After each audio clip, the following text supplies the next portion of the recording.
us all of a future of peace and goodwill.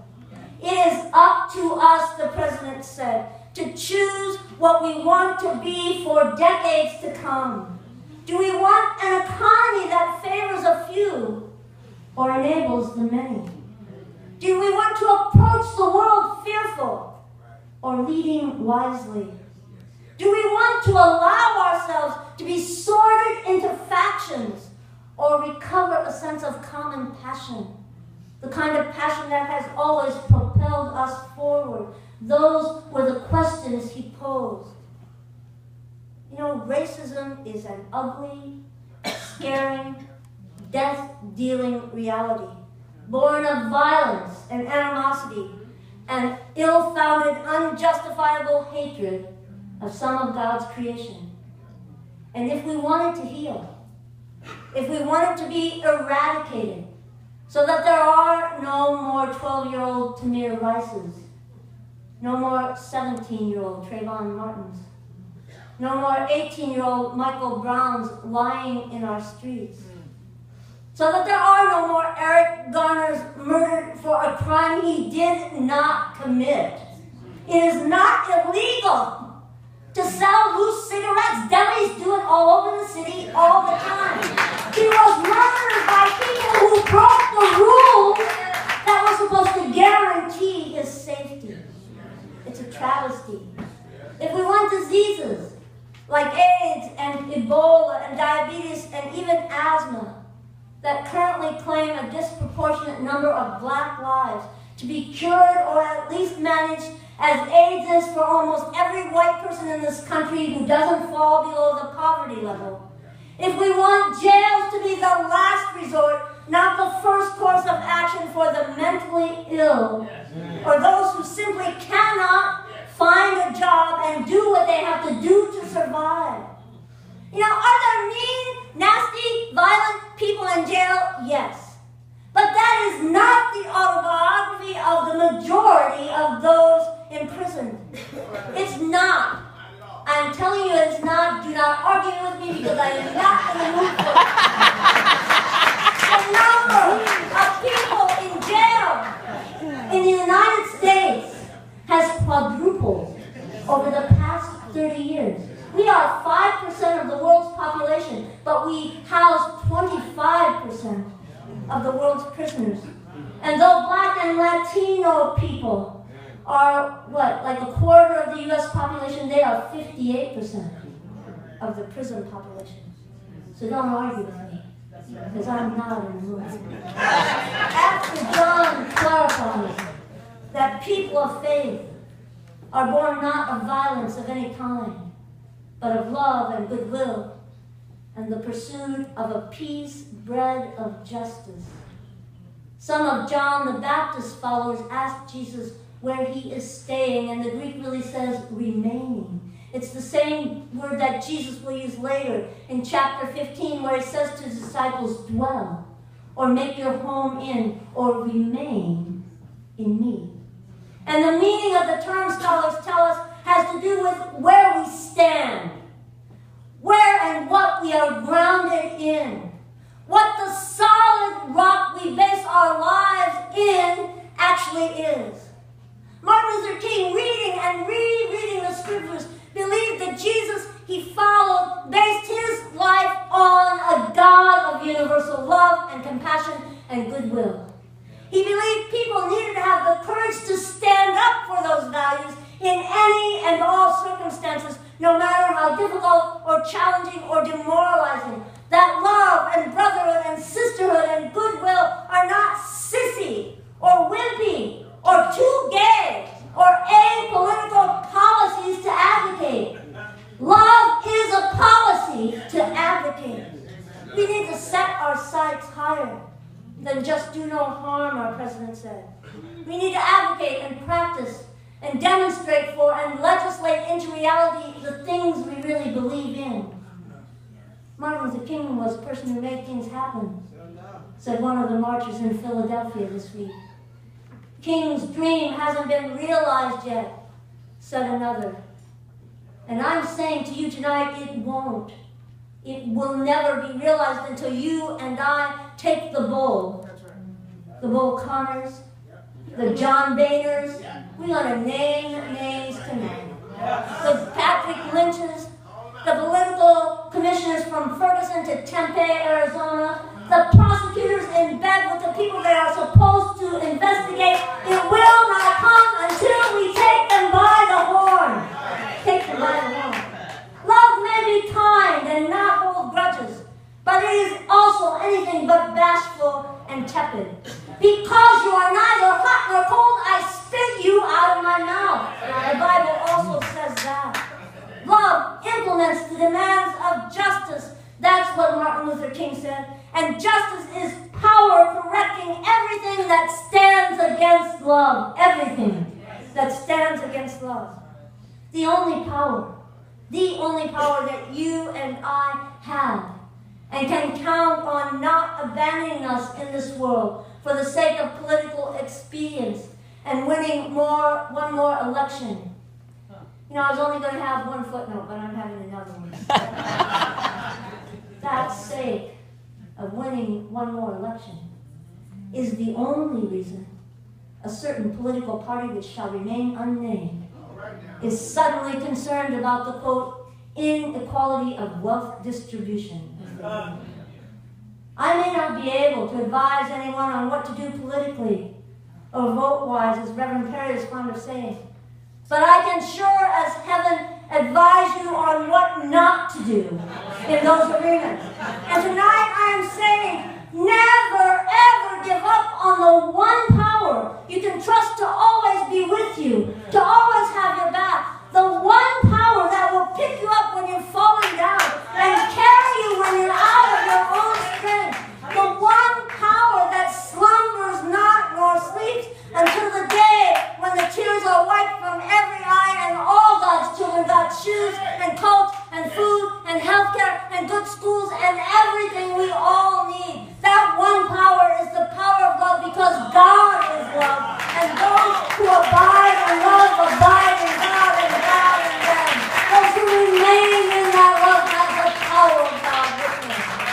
That was Martin Luther King's dream in a nutshell.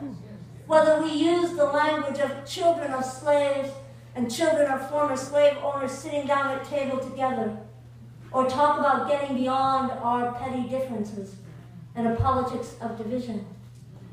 Whether we use the language of one day, little black boys and black girls being able to join hands with little white girls and white boys as sisters and brothers, and we talk about a politics where we spend more time lifting young people up with a sense of purpose and possibility than breaking them down.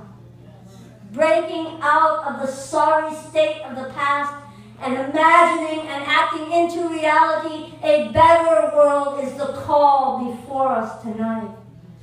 You know, I heard someone say the other night on a show I probably shouldn't have been watching, but not that kind. Stars only show us where we've been. They don't dictate where we're going.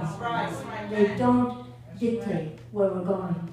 And I don't know about you, but where I want to go tonight, where I want this country and our world to go, is to that place where we can have an honest and deep and meaningful and soul-searching conversation about skin color and ethnicity and culture and creed, and emerge from that conversation feeling like we all learned something and like we want to be better people for it. I want to go to that place where queer people aren't run out of Uganda and jailed in Gambia and thrown off tall buildings in Afghanistan simply because of who they are. To that place where black people aren't run out of neighborhoods and excluded from housing simply because of who they are. And that is, you know, the next thing the Supreme Court is considering dismantling. The Fair Housing Act of 1968, now that they've completely gutted the Voting Rights Act. I want to go to that place Martin Luther King dreamed of, advocated for, marched for, lost his life standing up for. That place where we are all able to work together, pray together, struggle together, stand up for freedom together. whether we are talking bridging religious divides or ethnic divides, bridging social gaps or personal gaps in our understanding. You know, there's an Episcopal priest named Mccny who says, evil is the lost self of God.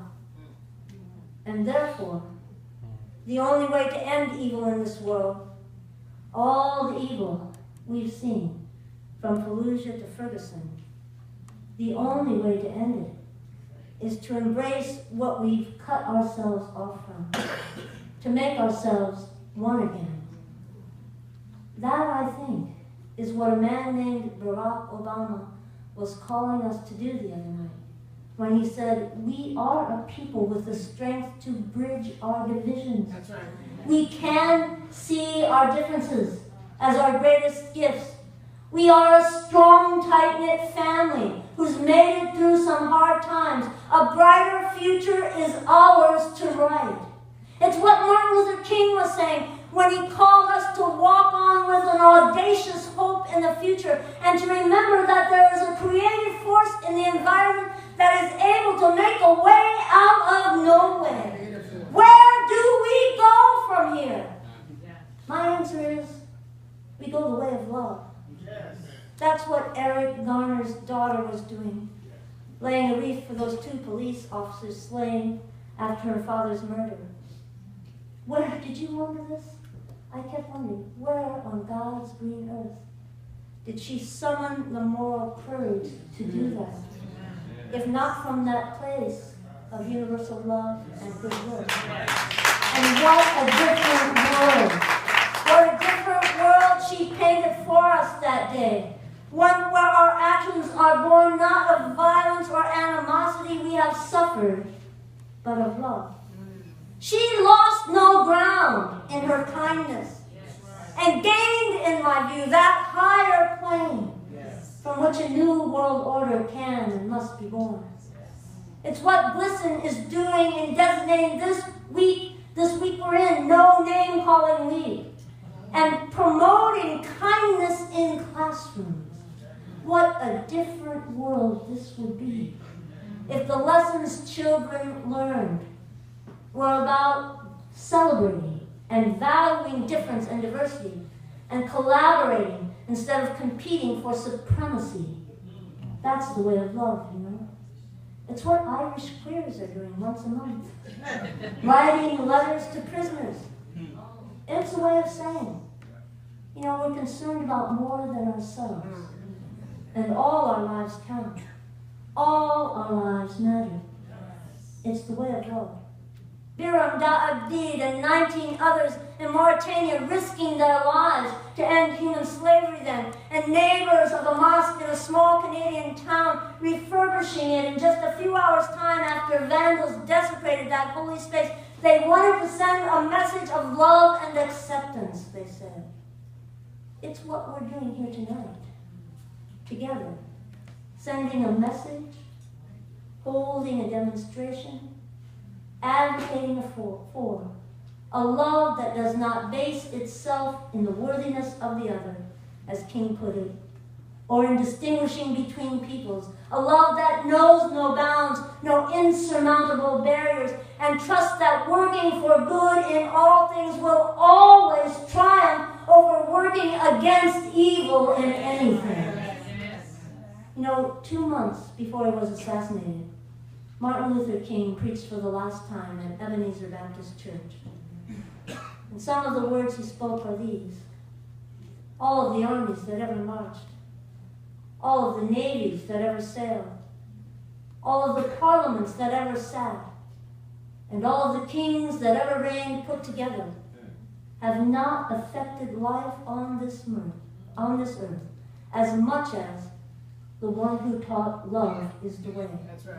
And so that's the solid ground I want to stand on tonight and remain steadfast in the firm and abiding conviction that with our faithfulness, this world can become the commonwealth of God, and there can be peace on earth and goodwill among all. Amen. Amen.